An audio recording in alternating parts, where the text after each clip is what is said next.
Hi hello வணக்கம் and welcome to this is movies review Tamil. இந்த movie ரிவ்யூவில் படே மியான் சோட்டே மியான் இந்த மூவியோட ரிவ்யூ பற்றி தான் பார்க்க போகிறோம். ஸோ இந்த படத்தோட ஒன்லி ஸ்டோரி என்னன்னு கேட்டிங்கன்னா, படத்தோட ஸ்டார்டிங்லேயே இந்தியா ஒரு மிகப்பெரிய சக்தி வாய்ந்த ஒரு ஆயுதத்தை உருவாக்குறாங்க. அப்படி உருவாக்குனதுக்கப்புறம் அதை ஒரு இடத்துலேருந்து இன்னொரு இடத்துக்கு ட்ரான்ஸ்ஃபர் பண்ணும்போது படத்தோட வில்லன் பார்த்தீங்கன்னா எப்பயும் வழக்கம் போல் அங்கே இருக்கிற ஆளுங்கள்லாம் அடித்து போட்டு அந்த ஆயுதத்தையும் எடுத்துகிட்டு போயிட்டு இந்த ஒரு ஆயுதத்தை வச்சு உங்கள் இந்தியாவை என்ன மாதிரி ஒரு நிலைமைக்கு கொண்டு வர பாருன்னு சொல்லிட்டு சவால் விட உடனே பார்த்தீங்கன்னா ராணுவ ஜெனரல்லாம் ஒரு மீட்டிங்கை போடுறாங்க. அந்த டைமில் அவனை எப்படியாச்சும் பிடிச்சிட்டு அது மட்டும் இல்லாமல் அந்த ஆயுதத்தையும் நம்ம எடுத்துகிட்டு வரணும்னு சொல்லும்போது ஃபாஸ்ட் அண்ட் ஃபியூரியஸில் நம்ம ராக் சொல்லுவார்ல, ஓனாயை பிடிக்க ஓனாய் தான் வரணும், வேட்டையை ஆரம்பிக்கலாம்னு சொல்லிட்டு அந்த மாதிரி ராணுவ தளபதியும் இவனே ஒரு பெரிய சைக்கோ, இவனை விட பெரிய சைக்கோவால் தான் அவனை பிடிக்க முடியும்னு சொல்லிட்டு படத்தோட ஹீரோவான அக்ஷய் குமாரையும் டைகர் ஷெரீஃபையும் தேடி கண்டுபிடிச்சி, ஏன்னா அவங்க கோர்ட் மார்ஷலில் இருப்பாங்க, அவங்கள தேடி கண்டுபிடிச்சி இந்த மிஷனுக்கு அனுப்ப இதுக்கப்புறம் இந்த கதையில் நடந்த சுவாரஸ்யங்கள் என்ன, அவங்க ரெண்டு பேரும் அந்த அணு ஆயுதத்தை காப்பாற்றி கொண்டு வந்தாங்களா, இல்லை அவங்களுக்கு வில்லனால என்னென்ன மாதிரியான பிரச்சனைகள் வந்துச்சு, கிளைமேக்ஸில் என்ன ஆச்சு, இதுதான் இந்த படத்தோட ஒன்லைன் ஸ்டோரி. ஸோ படத்தோட கதையை சொல்லும் போதே தெரிஞ்சிருக்கும் இந்த படம் எந்த அளவுக்கு இருந்திருக்கும், கிளைமேக்ஸில் என்ன இருக்குன்னு சொல்லிட்டு நீங்கள் ஜட்ஜ்மெண்ட் பண்ணியிருப்பீங்க. ஏன்னா எம்ஜிஆர் நடித்த காலத்தில் இருந்தே அர்ஜுனும் சரி விஜயகாந்தும் சரி 1000 டைம் அடித்து துவைச்ச அதே கதை தான். ஸோ கதைன்னு சொல்லிட்டு பெருசாக எதுவுமே இல்லை. கதை ஒரு பக்கம் இருக்கட்டுங்க, கதை என்னதான் மொக்கையாக இருந்தாலும் ஸ்க்ரீன் பிளேயில் எதையாச்சும் பண்ணி அதை தேத்தி கொண்டு வந்திருக்கலாம். இந்த படத்தோட பாசிட்டிவ்னு நீங்கள் எடுத்துட்டிங்கன்னா கண்டிப்பாக அக்ஷய் குமாரும் டைகர் ஷெரீஃபும் பார்த்தீங்கன்னா ஈக்குவலாக எந்த ஒரு ஈக்குவஸும் இல்லாமல் டாப் நாச்சாக நடிச்சிருக்காங்க. ரெண்டு பேருக்குமே பார்த்தீங்கன்னா நிறைய மாஸ் மூமெண்ட் இருந்தாலும் ஒன்றுக்கு ஒன்று சளைச்சதில்லைன்ற அளவுக்கு பார்த்தீங்கன்னா அந்த அளவுக்கு நீட்டாகவே ரெண்டு பேரும் ப்ரெசென்ட் பண்ணி கொடுத்துருப்பாங்க. இதை தவிர இந்த படம் ஒரு ஆக்ஷன் ஃபிலிம் அப்படின்றப்ப டெக்னிக்கல் டீமை பொறுத்த வரைக்கும் சினிமோட்டோகிராஃபியாக இருக்கட்டும், சவுண்ட் டிசைனிங்னு சொல்லிட்டு ரொம்பவே நல்லா இருந்துச்சு. சிஜிஐ மட்டும் பார்த்தீங்கன்னா அங்கங்கே நிறையவே பிசிறடிச்சுது, அதை மட்டும் இன்னும் கொஞ்சம் அவங்க பெட்டராக பண்ணியிருக்கலாம்.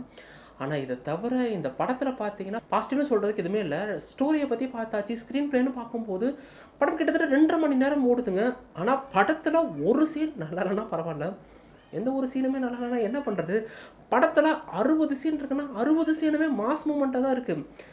எவ்வளோ தாங்க ஹோல்ட் பண்ணி பார்ப்பீங்க, ஒரு ஹீரோவாக இருக்கட்டும் இல்லை வில்லனுக்கு உண்டான மாஸ் மூமெண்ட் வைக்கிறதுன்னு சொல்லிட்டு எவ்வளோ தான் உங்களால் ஹோல்ட் பண்ணி பார்க்க முடியும். படம் ஃபுல்லாகவே மாஸ் சீக்வன்ஸாக இருந்தால் என்ன தான் பண்ணுறது. இதை தவிர பார்த்தீங்கன்னா இந்த படத்தில் அடுத்து இதுதான் நடக்க போகுது, அடுத்து இதுதான் நடக்க போகுதுன்ட்டு நீங்களே ஈஸியாக ப்ரிடிக்ட் பண்ணிடுவீங்க.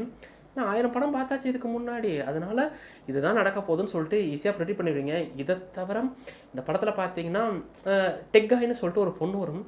எப்பா டெக்காயின்னு இருந்தாலே லூஸாக தான் இருக்கணுமா, அந்த பொண்ணு பார்த்தீங்கன்னா லூசுத்தனமாக தான் பேசிகிட்டு இருக்கு. ஹீரோயினே கொஞ்சம் லூசுத்தனமாக தான் நடிக்கும்போது இந்த பொண்ணு பார்த்தீங்கன்னா லூசுத்தனமாக பேசிகிட்டு இருக்கும். அதெல்லாம் எந்த அளவுக்கு ஆடியன்ஸை கவர போதுன்னு எனக்கு தெரியல.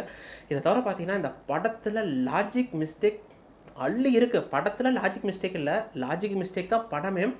ஏன்னா ரெண்டு பேரும் ஒரு ஃபைட்டுக்கு போனாங்கன்னா 1000 பேர் சுற்றி இருந்தாலும் அவங்க சுடுற ஒரு புல்லட் கூட இவங்க மேலே படாது. ஆனால் இவங்க குறிப்பாக அடிக்கிற ஒவ்வொரு புல்லட்டும் அவங்கள போய் அடிக்கிற மாதிரி தான் இருக்கும். ஏன்னா படத்தில் ஹீரோயிசம் இருக்கணும்ல, நம்பி போனால் நம்மளை தான் வச்சு செஞ்சு விட்டாங்க. படம் பார்த்தீங்கன்னா கிட்டத்தட்ட 2.5 மணி நேரம் போடுது. சொல்லப்போனால் 2.5 மணி நேரம் மாஸ் மூமெண்ட்டாக இருக்குது. நீங்கள் ஒரு ஆக்ஷன் த்ரில்லர் ஃபேனாக இருந்தீங்கன்னா கண்டிப்பாக இந்த படம் உங்களுக்கு பிடிக்கும். மற்றபடி எனக்கு படத்தில் லாஜிக்கலாக வேணும், ஸ்டோரி ஸ்கின் பிளேலாம் இருக்கணும்னு நினச்சிங்கன்னா இந்த படம் எந்த அளவுக்கு உங்களை ஹோல்ட் பண்ண போகுதுன்னு தெரியல. மொத்தத்தில் இந்த படே மியான் சோட்டே மியான் எப்படி இருக்குன்னு கேட்டிங்கன்னா, இது வரைக்கும் நீங்கள் கடந்து வந்த நம்ம தமிழ் சினிமாவிலே எடுத்துட்டிங்கன்னா அர்ஜுனும் விஜயகாந்தும் அடித்து துவைச்ச அதே கதை தாங்க. இதுக்கு முன்னாடி ஹிந்தியிலேயே பார்த்தீங்கன்னா டைகராக இருக்கட்டும், பத்தான்னு சொல்லிட்டு நிறைய இந்த ஸ்பைத்துலலாம் பார்த்தீங்கன்னா இதே பேட்டர்னில் வந்துச்சு. மறுபடியும் பார்த்தீங்கன்னா இதே பேட்டர்னில் தான் எடுக்கிறாங்க. ஸோ அவங்க ரசிகர்கள் நீட்டாக உட்காந்து பார்ப்பாங்களாட்டிருக்கு. நமக்கு அந்த படம் அந்தளவுக்கு செட் ஆகலை. தமிழ் ஆடியன்ஸை பொறுத்த வரைக்கும் கலாச்சி தள்ளிடுவாங்க. படத்தில் பார்த்தீங்கன்னா ஸ்டோரி சரியா இல்லை, ஸ்க்ரீன் பிளே சரியா இல்லை. உருப்படியான விஷயம் என்ன, ஆக்டிங் டெக்னிக்கல் டீம் நல்லா இருக்கே தவிர மற்றபடி பெருசாக சொல்லிக்கிற அளவுக்குலாம் எதுவுமே இல்லைங்க. படத்தில் பார்த்தீங்கன்னா நிறைய லாஜிக் மிஸ்டேக் இருக்குது. இதெல்லாம் கண்டுக்காமல் நான் ஒரு ஆக்ஷன் த்ரில்லர் மட்டுமே இருந்தால் பார்ப்பேன்றவங்களுக்கு இந்த படம் ஓகே. மற்றபடி லாஜிக்லாம் பார்க்குறவங்களுக்கும் இந்த படம் எந்த அளவுக்கு ஹோல்ட் பண்ணி வைக்க போகுதுன்னு தெரியல. படம் பார்த்தீங்கன்னா தமிழ் டப்பிங்கில் அவைலபிளாக இருக்குது, தமிழ் டப்பிங்கும் ப்ராப்பராக இருக்குது. படத்தில் பார்த்தீங்கன்னா எந்த ஒரு அடல்ட் கண்டென்ட்டும் இல்லை. மற்றபடி பார்த்தீங்கன்னா இந்த பிகின் ட்ரெஸ் மாதிரி சில விஷயங்கள் இருக்குது. இது மட்டும் மைண்டில் வச்சுட்டு பாருங்கள். நீங்கள் கொடுக்கக்கூடிய அந்த 2.5 மணி நேரத்துக்கு ஓரளவுக்கு உங்களை என்டர்டைன்மெண்ட் பண்ணலான்றதுல எந்த ஒரு சந்தேகமும் இல்லை. இதுவே பிடிச்சிருந்த சப்ஸ்கிரைப் பண்ணி பக்கத்தில் அந்த பெல் ஐக்கனை கிளிக் பண்ணிங்க. இன்னும் உங்களுக்கு பார்க்குறேன். அது வரைக்கும் என்ன கராராக இருங்க, உஷாராக இருங்க. எப்போவுமே மூவிஸ் ரிவ்யூ தமிழ் பார்த்துட்டே இருங்க.